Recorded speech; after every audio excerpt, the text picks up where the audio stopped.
আসসালামু আলাইকুম রহমতুল্লাহ। ইন্নাল হামদুলিল্লাহ ওয়াসসালাতু ওয়াসসালামু আলা রাসূলিল্লাহ, আম্মা বা'দ। সুপ্রিয় দর্শক শ্রোতা, মুসলিম ভাই বোনেরা, পবিত্র কোরআনের তফসির বর্ণনা প্রসঙ্গ ইসলামিক স্পিচ চ্যানেল থেকে আজকের তৃতীয় পর্ব নিয়ে আপনাদের সামনে উপস্থিত হয়েছি। সম্মানিত দর্শক শ্রোতাবৃন্দ, আপনাদেরকে আজকের এই আলোচনায় স্বাগত জানাচ্ছি। আজকে পবিত্র মহাগ্রন্থ আল কোরআনের তফসির বর্ণনা প্রসঙ্গ এই অনুষ্ঠানের আজকের তৃতীয় পর্ব নিয়ে হাজির হয়েছি। আজকের তৃতীয় পর্বে পবিত্র কোরআনের সর্বপ্রথম সূরা ফাতিহা শুরু থেকে আমরা আলোচনা করব। আল্লাহ তাআলা যতটুকু তৌফিক দেন ততটুকু আজকে আলোচনা করব, বাকিটুকু আগামী পর্বগুলোতে আলোচনা করব। তো সর্বপ্রথম সূরা হলো সূরা ফাতিহা। পবিত্র কোরআন পাঠ করার পূর্বে আউযু বিল্লাহি মিনাশ শাইতানির রাজিম পড়তে হয়। আমরা প্রথম পর্বে এর ব্যাখ্যা করেছি। তারপরে মহান আল্লাহ তাআলার নাম স্মরণ করে পাঠ করতে হয় বিসমিল্লাহির রহমানির রহিম। এই বাক্যটির বা এই আয়াতটির ব্যাখ্যা আমরা দ্বিতীয় পর্বে করেছি। আজকে তৃতীয় পর্বে সূরা ফাতিহার শুরু থেকে আমরা আলোচনা করব। আল্লাহ তাআলা যতটুকু তৌফিক দান করেন ততটুকুই আলোচনা করা যাবে। ফাতিহা শব্দটি হচ্ছে আরবি শব্দ। এর অর্থ হচ্ছে আরম্ভকারী, শুরুকারী, যা দ্বারা শুরু করা হয়, যা দ্বারা উদ্বোধন করা হয়, যা দ্বারা উদ্ঘাটন করা হয়, অর্থাৎ আরম্ভ করার সূরা। সূরাতুল ফাতিহা মানে আরম্ভ করার সূরা। এই সূরার অনেকগুলো নাম রয়েছে। যেমন এই সূরার নাম হচ্ছে উম্মুল কোরআন, অর্থাৎ কোরআনের মূল। অর্থাৎ সারা কোরআনে যা কিছু আছে, সমগ্র কোরআনে তার মূল বিষয়বস্তু, সারবস্তু, সারাংশ, সাবস্টেন্স এই সূরা ফাতিহার মধ্যে নিহিত রয়েছে। এর আরেকটি নাম হলো উম্মুল কিতাব, অর্থাৎ কিতাবের মূল। যত কিতাব আছে সমস্ত কিতাবের মূল কথা এখানে তুলে ধরা হয়েছে। সাবা মাসানি, 7টি বারবার আবৃত্তিকারী আয়াত বা সূরা। অর্থাৎ এই সূরার নাম কোরআনের মধ্যে উল্লেখ আছে এক জায়গায় সাবা মাসানি, অর্থাৎ 7 আয়াত বিশিষ্ট একটি সূরা, যা বারবার আবৃত্তি করা হয়, পাঠ করা হয়, তেলাওয়াত করা হয়। এর আরেকটি নাম হলো সূরাতুল হামদ, অর্থাৎ প্রশংসার সূরা, যেহেতু এই সূরার শুরুতে আল্লাহর প্রশংসা দিয়ে শুরু করা হয়। সূরাতুস সালাত আরেকটি নাম, অর্থাৎ এটা সালাতের সূরা, যা দ্বারা নামাজ আদায় করা হয়। আরেকটি নাম হলো সূরাতুশ শিফা। এই সূরার মধ্যে আল্লাহ তাআলার যত রোগ আছে সমস্ত রোগের শিফা রেখেছেন। সূরাতুর রুকিয়া, রুকিয়া হচ্ছে ঝাড়ফুঁক করা। অর্থাৎ এই সূরা পাঠ করে কারো যে সমস্ত রোগী, যেই কঠিন রোগী হোক না কেন, তার উপরে যদি ফুঁক দেওয়া হয়, তাকে যদি ঝাড়ফুঁক করা হয়, তাহলে ইনশাআল্লাহ সে সুস্থ হয়ে উঠবে। এই জন্য এটার নাম হচ্ছে সূরাতুর রুকিয়া। আরেকটি নাম হলো কোরআনুল আজিম, অর্থাৎ মহিমান্বিত কোরআন। এই সূরাকে কোরআনে আজিম বলা হয়। এই সূরাটি মক্কায় নাজিল হয়। ইবনে আব্বাস রাদিয়াল্লাহু তাআলা আনহু বলেন, এই বিষয়গুলোর ব্যাপারে ইবনে আব্বাস রাদিয়াল্লাহু আনহু একমত প্রকাশ করেন। মহান আল্লাহ তাআলা পবিত্র কোরআনে বলেন, আউযু বিল্লাহি মিনাশ শাইতানির রাজিম ওয়ালাকাদ আতাইনাকা সাবআম মিনাল মাসানি ওয়াল কুরআনাল আযীম।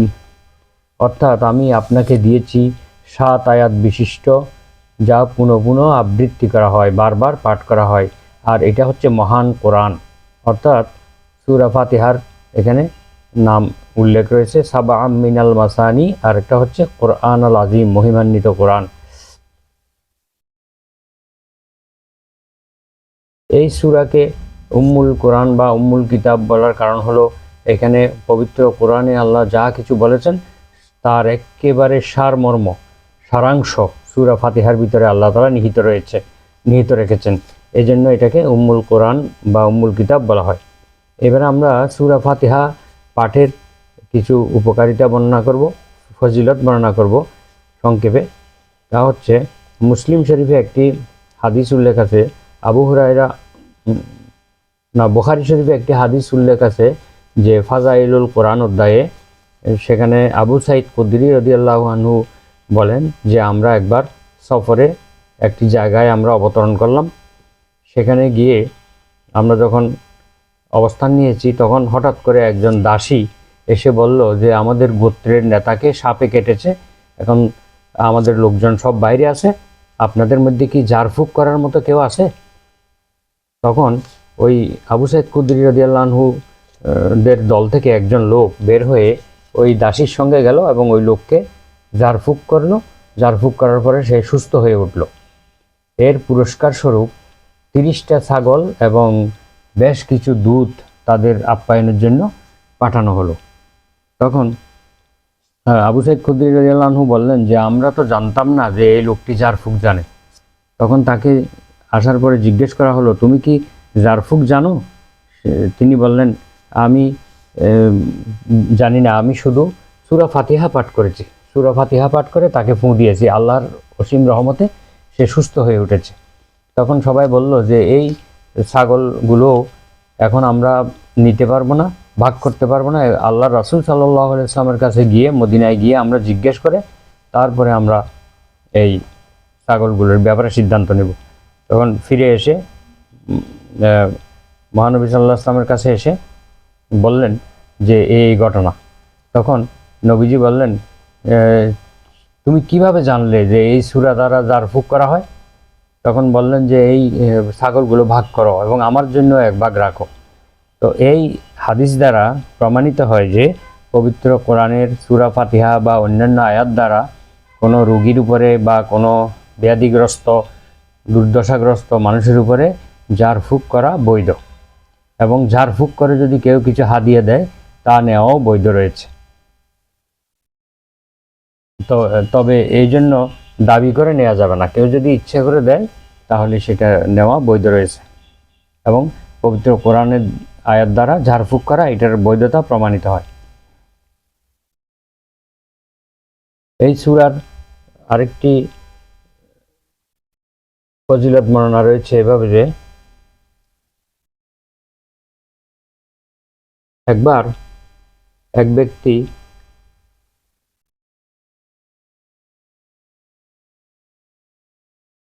আবু সাইদ খুদরি রাদিয়াল্লাহু আনহু বলেন যে আমি একবার সালাত আদায় করতেছিলাম, এমন সময় রাসূলুল্লাহ সাল্লাল্লাহু আলাইহি ওয়াসাল্লাম আমাকে ডাক দিলেন। তখন আমি সালাত ভঙ্গ না করে রাসূলুল্লাহ সাল্লাল্লাহু আলাইহি ওয়াসাল্লামের ডাক শোনার সত্ত্বেও আমি তার ডাকে সাড়া দেইনি। যখন আমি সালাত শেষ করে রাসূল সাল্লাল্লাহু আলাইহি ওয়াসাল্লামের কাছে উপস্থিত হলাম, তখন তিনি বললেন, তুমি কি শুনোনি? আমি তোমাকে ডেকেছি, আল্লাহ তাআলার এই নির্দেশ কি তুমি শুনোনি? ইয়া আইয়ুহাল্লাযীনা আমানুস্তাজিবু লিল্লাহি ওয়ালির রাসূলি ইযা দাআকুম লিমা ইউহয়িকুম। আল্লাহ তাআলার এই আয়াত কি তুমি শুনো নাই? হে ঈমানদারগণ, তোমাদেরকে যখন আল্লাহ এবং আল্লাহর রাসূল তোমাদেরকে আহ্বান করে ডাকে, তখন তোমরা তাদের ডাকে সাড়া দাও, যা তোমাদের জীবন সঞ্চার করে। যেই বিষয়ে তোমাদের জীবন সঞ্চার করে, তোমাদের জীবনী শক্তিকে বৃদ্ধি করে, তোমাদের উজ্জীবিত করে, সেই আল্লাহ এবং রাসূলের ডাকে সাড়া দাও। তখন আবু সাইদ খুদরি রাদিয়াল্লাহু আনহু বললেন, আমি তো সালাত আদায় করছিলাম, আমি তাই আপনার ডাক শোনা সত্ত্বেও সালাত থেকে আমি জবাব দেইনি। তখন আল্লাহ রাসূল সাল্লাল্লাহু আলাইহি ওয়াসাল্লাম এই আয়াতটি শুনিয়ে দিলেন। তাহলে এই আয়াত দ্বারা প্রমাণিত হয় যে আল্লাহ রাসূল সাল্লাল্লাহু আলাইহি ওয়াসাল্লামের জীবদ্দশায় তিনি যখন কাউকে ডাক দিতেন, তিনি ফরজ সালাত হলেও সালাত ভঙ্গ করে আল্লাহর রাসূলের ডাকে সাড়া দেওয়া তার জন্য ওয়াজিব। আর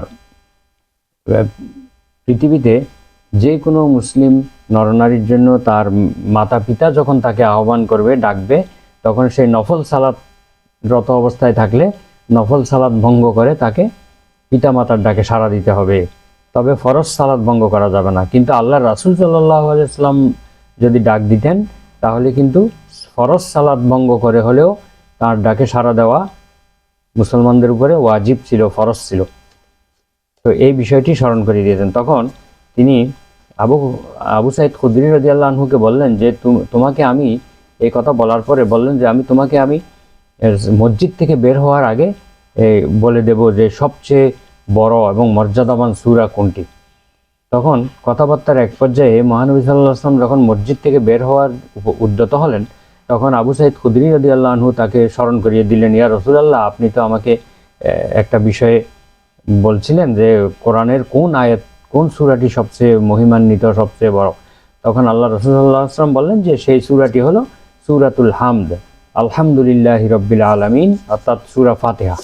এটা হচ্ছে কোরআনের সবচেয়ে মর্যাদাবান এবং সবচেয়ে বড় সূরা। যদিও সূরাটি 7 আয়াত বিশিষ্ট, কিন্তু মর্যাদার দিক থেকে সেটা অনেক বড়। তো আমরা এই হাদিস থেকে বুঝতে পারলাম যে কোরআনের সবচেয়ে মর্যাদাবান সূরা হচ্ছে সূরা ফাতিহা।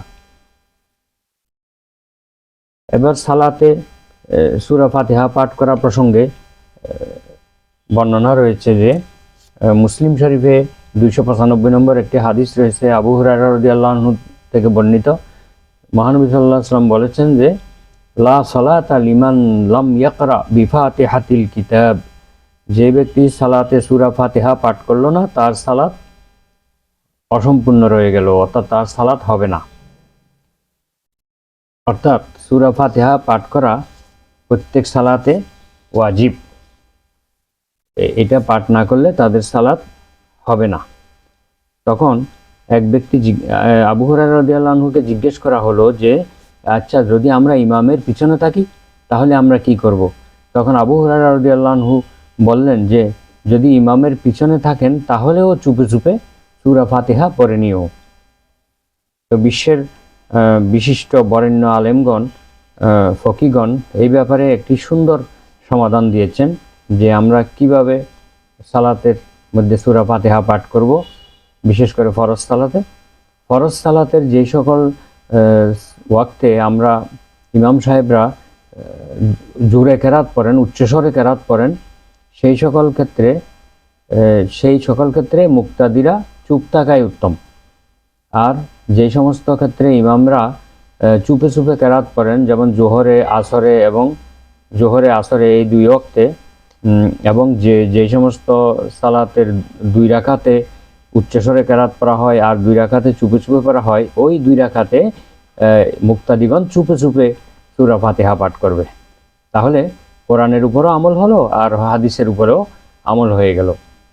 অর্থাৎ জোহরের প্রতি রাকাতে, আসরের প্রতি রাকাতে মুক্তাদিরাও চুপে চুপে সূরা ফাতিহা পড়ে নেবে।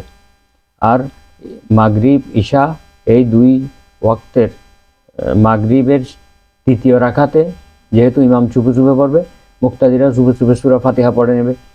আর ঈশার নামাজের শেষ 2 রাকাতে ইমাম সাহেব যেহেতু চুপে চুপে সূরা ফাতিহা পড়েন, মুক্তাদিগণও চুপে চুপে সূরা ফাতিহা পাঠ করবেন।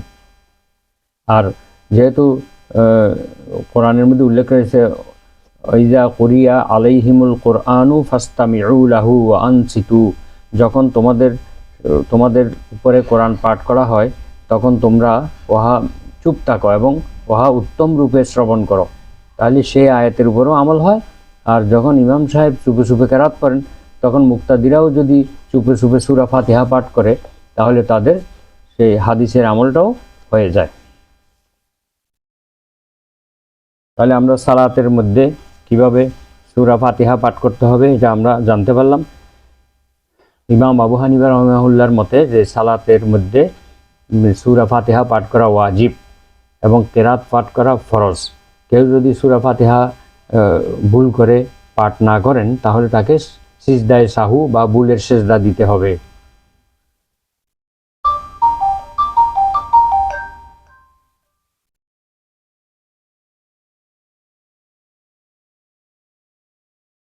এবারে আমরা সালাতের মধ্যে আমরা কিভাবে কেরাত পাঠ করব এই ব্যাপারে একটি হাদিসে এসেছে, লা তাজহার বিসালাত, এই পবিত্র কোরআনে এসেছে, লা তাজহার বিসালাতিকা ওয়ালা তুখাফিত বিহা ওয়াবতাগি বাইনা যালিকা সাবিলা, তোমরা সালাতের মধ্যে অতি উচ্চস্বরেও তেলাওয়াত করিও না এবং অতিশয় ক্ষীণ আওয়াজে কেউ শুনে না এমনভাবেও তেলাওয়াত করিও না, এই দুইটির মধ্যবর্তী পন্থা অবলম্বন করো।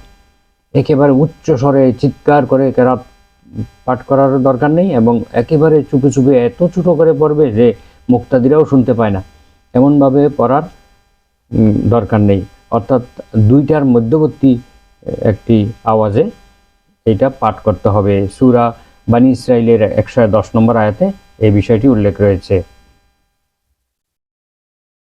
আর বিশেষ করে ফজরের সালাতে কোরআন তেলাওয়াত করা এটি অতি উত্তম কাজ, এবং ফজরের পরে কোরআন তেলাওয়াত করা এটি উত্তম কাজ হিসেবে সাক্ষী হবে বলে কোরআনে উল্লেখ রয়েছে। সূরা বনী ইসরাইলের একটি আয়াতে এটা রয়েছে, ওয়া কুরআন আল ফাজর ইন্না কুরআন আল ফাজরি কানা মাশহুদা। পবিত্র কোরআন, ফজরের কোরআন পাঠ সাক্ষী হবে। সূরা বনী ইসরাইলের 78 নম্বর আয়াতে উল্লেখ রয়েছে। অর্থাৎ এই কিভাবে সাক্ষী হবে? এই ফজরের সালাতের সময় যে সকল ফেরেশতারা এই পৃথিবীতে রাত্রিকালীন দায়িত্ব পালন করেছে তারা, এবং যারা দিনের বেলা দায়িত্ব পালনের জন্য এসেছেন, উভয় দল মসজিদে তাদের পরস্পরের সাথে সাক্ষাৎ হয়, একত্রে মিলিত হয়। তো এই জন্য ফজরের সালাতে যারা উপস্থিত থাকবেন এবং যারা কোরআন তেলাওয়াত শুনবেন এবং পাঠ করবেন তাদের ব্যাপারে ফেরেশতারা সাক্ষী হবে এবং কোরআন নিজেই সাক্ষী দিবে। অন্য হাদিসে এসেছে যে কোরআন এবং রমাদান মাসের রোজা আমাদের জন্য সাক্ষী হবে, আল্লাহ তাআলার কাছে সুপারিশ করবেন। তাহলে এই ফজরের কোরআন খুবই উত্তম কাজ। ফজরের পরে কোরআন তেলাওয়াত সেটাও এই আয়াত দ্বারা প্রমাণিত হয়। ফজরের কোরআন তেলাওয়াত মানুষের জন্য সাক্ষী হবে। তাহলে প্রতি রাকাতে আমাদের সূরা ফাতিহা পাঠ করতে হবে। আরেকটি হাদিসে আছে লা সালাতা ইল্লা বিফাতিহাতিল কিতাব, অর্থাৎ সূরা ফাতিহা পাঠ করা ছাড়া কোনো সালাত হয় না। অর্থাৎ যে সমস্ত সালাত রয়েছে সব সালাতে আমাদেরকে সূরা ফাতিহা পাঠ করতে হবে, প্রতি রাকাতেই পাঠ করতে হবে। তো সূরা ফাতিহা সম্বন্ধে মোটামুটি একটা ধারণা পেলাম। এবারে আমরা সূরা ফাতিহা পাঠ করার পূর্বে আউযু বিল্লাহ পাঠ করতে হয়, এবং কোরআনের যে সকল সূরা রয়েছে, আয়াত রয়েছে তা পাঠ করার পূর্বে আল্লাহর কাছে শয়তান থেকে আশ্রয় চাইতে হয়। এই বিষয়টি আমরা প্রথম পর্বে আলোচনা করেছি। তারপরে বিসমিল্লাহ পড়তে হয়, বিসমিল্লাহির রহমানির রহিম, সেটি দ্বিতীয় পর্বে আলোচনা হয়েছে। এখন আমরা সরাসরি পবিত্র সূরা আল ফাতিহার প্রথম আয়াত থেকে আমরা শুরু করব। সেটা হলো একটা হাদিসে, বুখারী শরীফের একটা হাদিসে উল্লেখ রয়েছে যে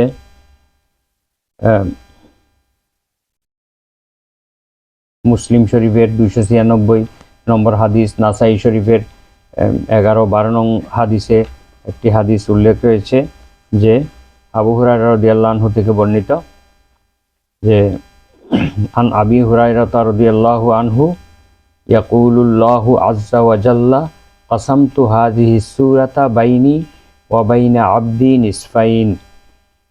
অর্থাৎ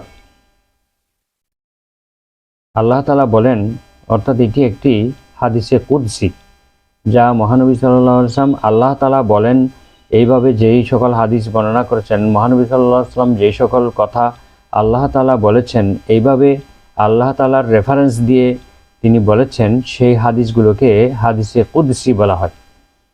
তো এখন এইটা যেহেতু আল্লাহ তাআলা বলেন এইভাবেই বর্ণনা এসেছে, তাহলে এটি কি হাদিসে কুদসি, অর্থাৎ এটা আল্লাহর কথা।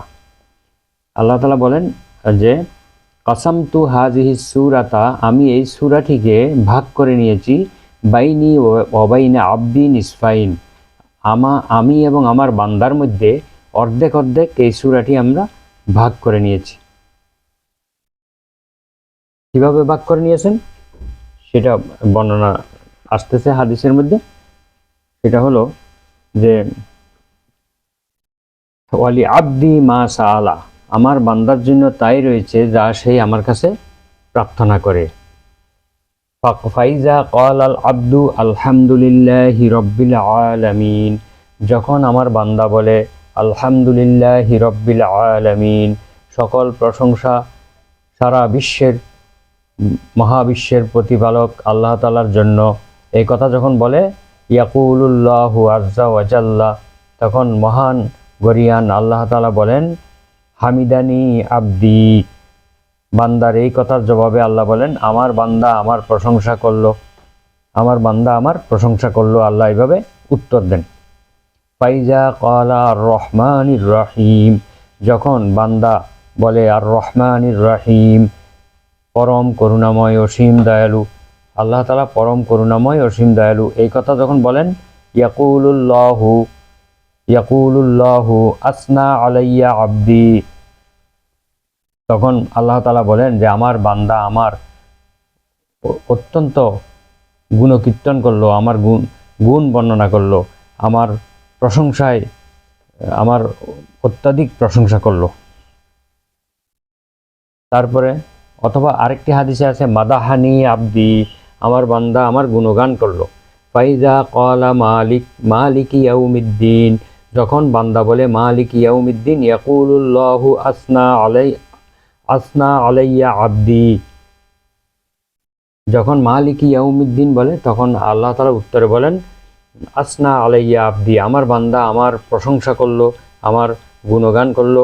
আরেকটি হাদিসে আছে এভাবে মাজ্জাদানি আব্দি, আমার বান্দা আমাকে শ্রেষ্ঠত্ব প্রকাশ করলো, আমার শ্রেষ্ঠত্ব প্রকাশ করলো, আমার বড়ত্ব প্রকাশ করলো, আমাকে মর্যাদা দিল।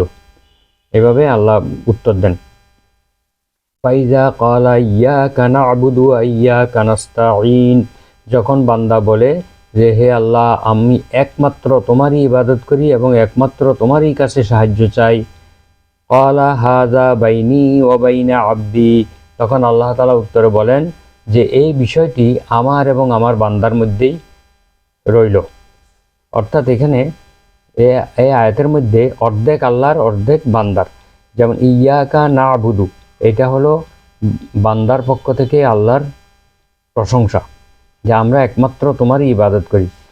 ওয়া ইয়্যাকা নাস্তাঈন, এবং আমরা তোমার কাছে সাহায্য চাই। তাহলে অর্ধেক হলো প্রশংসা আর অর্ধেক হলো বান্দার প্রার্থনা। তো এই বিষয়টি আল্লাহ বলছেন এই বিষয়টি আমার এবং আমার বান্দার মধ্যেই সীমাবদ্ধ থাকবে। ওয়ালি আব্দি মা সাআলা, এবং আমার বান্দা যা চেয়েছে তা সে পাবে। ফাইজা ক্বালা ইহদিনাস সিরাতাল মুস্তাকিম সিরাতাল্লাযীনা আন'আমতা আলাইহিম গায়রিল মাগদুবি আলাইহিম ওয়ালাদ-দাল্লিন, বান্দা যখন বলে হে আল্লাহ, হে আমার রব, আপনি আমাদেরকে সরল সঠিক পথ প্রদর্শন করুন, সেই পথ আমাদেরকে প্রদর্শন করুন যেই পথে আপনার অনুগ্রহপ্রাপ্ত বান্দারা চলে গিয়েছে, আপনার অনুগ্রহপ্রাপ্ত নিয়ামতপ্রাপ্ত বান্দারা, আপনি যাদের উপরে নিয়ামত দিয়েছেন সেই বান্দাদের পথে আমাদেরকে পরিচালিত করুন। আর সেই সব লোকদের পথে আমাদেরকে পরিচালিত করবেন না যারা আপনার গজবে পতিত হয়েছে, আপনার ক্রোধে পতিত হয়েছে এবং যারা পথভ্রষ্ট হয়ে গিয়েছে তাদের পথে আমাদেরকে পরিচালিত করবেন না। এই কথা বলার পর ক্বালা হাযা লিআবদি ওয়ালি আব্দি মা সাআল, আল্লাহ তাআলা তখন উত্তরে বলেন এই বিষয়টি সম্পূর্ণ আমার বান্দার জন্য থাকবে, আমার বান্দা আমার কাছে যা চেয়েছে তাকে পুরোটাই দেয়া হবে। ওয়ালি আব্দি মা সাআল, আমার বান্দা যা চেয়েছে তাকে পুরোটাই দেয়া হবে। অর্থাৎ যেই পথের জন্য আমার কাছে দোয়া করেছে তাকে সেই সরল সঠিক পথ দেখানো হবে এবং তাকে গজবপ্রাপ্ত লোকদের থেকে মুক্ত রাখা হবে, পথভ্রষ্ট লোকদের থেকে তাকে দূরে রাখা হবে। এভাবে আল্লাহ তাআলা সূরা ফাতিহার মধ্যে বান্দার প্রতিটি আয়াতের জবাব দিয়ে থাকেন। সুতরাং সূরা ফাতিহা অত্যন্ত সুন্দরভাবে ধীর স্থিরভাবে পড়া উত্তম। তাহলে এইটা আল্লাহ তাআলার সঙ্গে কথোপকথনে পরিণত হবে। আল্লাহ তাআলা প্রত্যেকটি আয়াতের উত্তর দিয়ে থাকেন। সুতরাং আমাদেরকে ওইভাবে অত্যন্ত ভক্তি শ্রদ্ধা নিয়ে ধীরে ধীরে সুন্দর শুদ্ধ রূপে এটি তেলাওয়াত করতে হবে, তাহলে আল্লাহ তাআলার সঙ্গে কথা বলা হয়ে যাবে।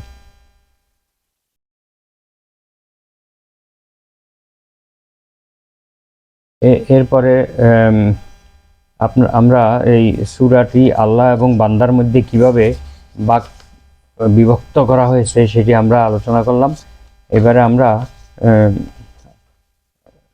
একটি আয়াত অন্তত আজকে আলোচনা করি। এটি হলো সূরা ফাতিহার প্রথম আয়াত হচ্ছে আলহামদুলিল্লাহি রব্বিল আলামিন। আলহামদু অর্থাৎ সকল প্রশংসা, এখানে আল শব্দটি সকল প্রকার প্রশংসাকে অন্তর্ভুক্ত করে, এটিকে আলিফ লামে ইস্তেগরাকি বলা হয়। যাহা একই রকম বিষয়ের সকল বিষয়কে অন্তর্ভুক্ত করে তাকে সেটা আল দ্বারা বোঝানো হয়। আলহামদু অর্থাৎ যত রকমের প্রশংসা আছে সকল প্রশংসা আল্লাহ তাআলার প্রাপ্য। আল্লাহ যিনি লিল্লাহি মানে আল্লাহর জন্য, সকল প্রশংসা আল্লাহর জন্য। রব্বিল আলামিন যিনি প্রতিপালক, আলামিন সমগ্র বিশ্বজাহানের, সকল বিশ্বের সকলগুলো অনেকগুলো জগৎ নিয়ে এই মহাবিশ্ব গঠিত। এই মহাবিশ্বের প্রতিটি জগতের প্রতিপালক হচ্ছেন আল্লাহ তাআলা। তো আমরা আজকে এখানেই ভিডিও সমাপ্ত করি। আগামী চতুর্থ পর্বে আমরা আলহামদুলিল্লাহি রব্বিল আলামিনের ব্যাখ্যা প্রদান করব। তো আমরা যতটুকু শুনেছি আল্লাহ তাআলা আমাদেরকে সেগুলো আমল করার তৌফিক দান করুন। আমাদের সবাইকে ভালো রাখুন, সুস্থ রাখুন। সবার জন্য শুভকামনা জানিয়ে আজকের ভিডিও এখানে শেষ করছি। সুবহানাকা আল্লাহুম্মা ওয়া বিহামদিকা আশহাদু আল্লা ইলাহা ইল্লা আনতা আস্তাগফিরুকা ওয়া আতুবু ইলাইক। আসসালামু আলাইকুম ওয়া রাহমাতুল্লাহ।